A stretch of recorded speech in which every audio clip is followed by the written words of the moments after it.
May 28, 1972. Five burglars meet outside the Watergate Hotel and plan to break into the Democratic National Committee headquarters on the 6th floor.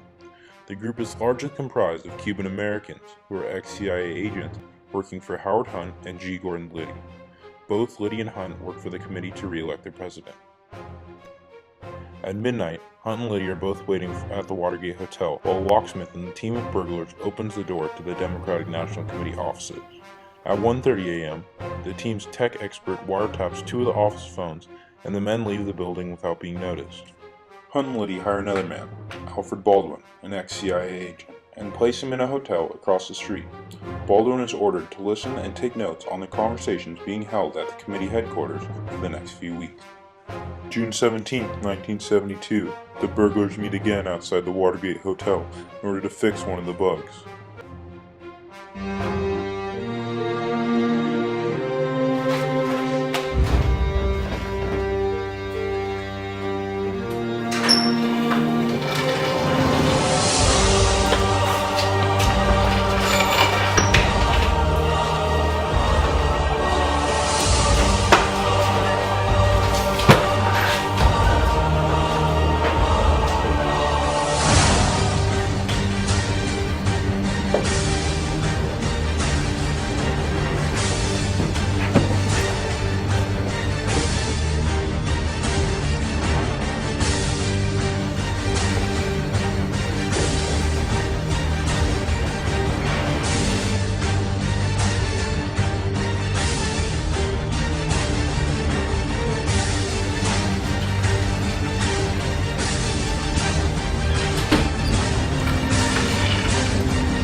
Fortunately, the burglars did not get away with it, thanks to security guard Frank Wills, who noticed the open door and called police immediately, leading to the arrest of the five men.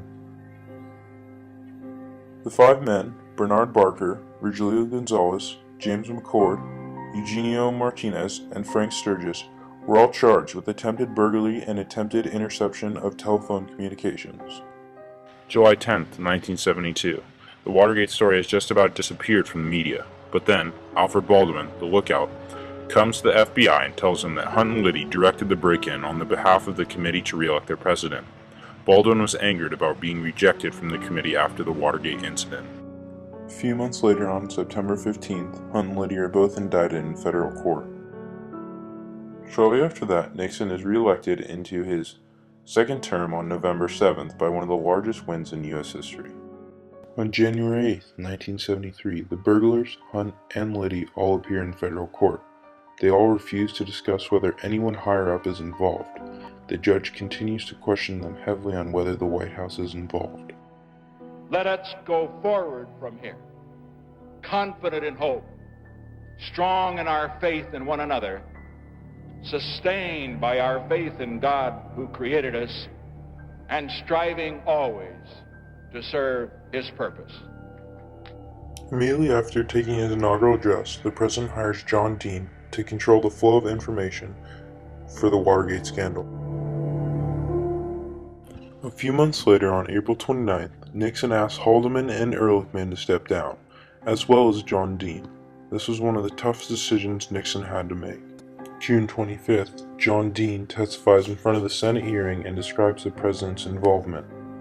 In July, it is discovered that there are tape recorders in the Oval Office, and the federal prosecutor subpoenas those tapes.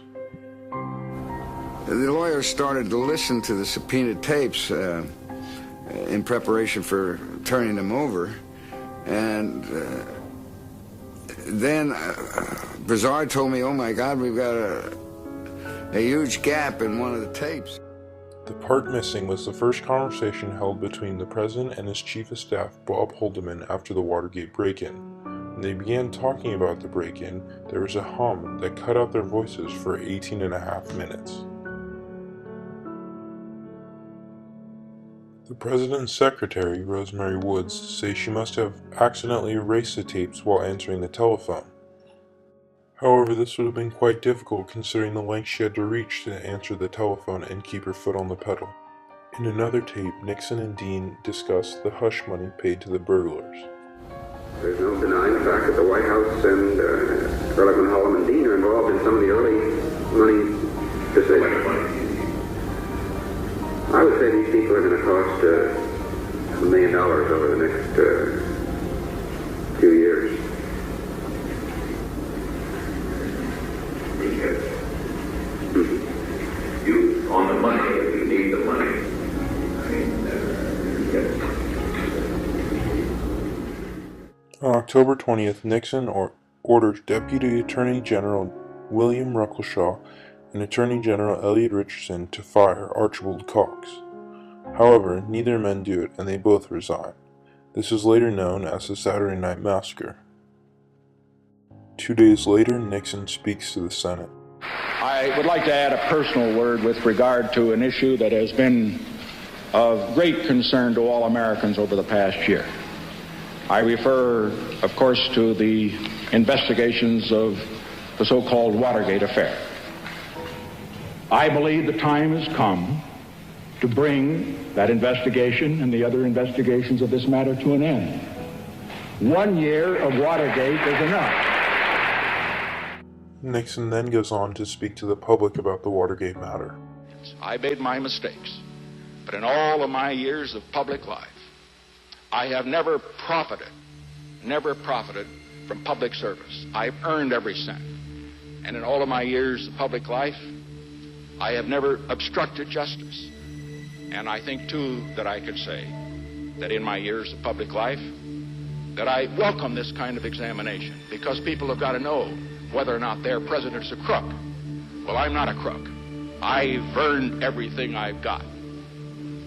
A federal grand jury indicts 7 former aides and campaign associates of President Nixon on charges stemming from the Watergate break-in and the subsequent cover-up. Nixon's guilt was shown by the tape with Bob Haldeman, which discussed halting the FBI investigation of the Watergate incident.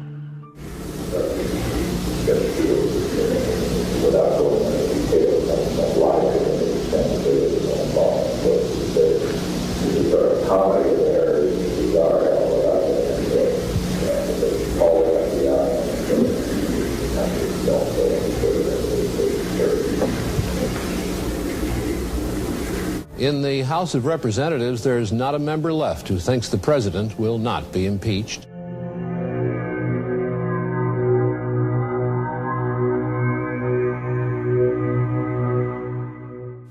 From the discussions I have had with congressional and other leaders, I have concluded that because of the Watergate matter, I might not have the support of the Congress that I would consider necessary to back the very difficult decisions and carry out the duties of this office in the way the interests of the nation will require.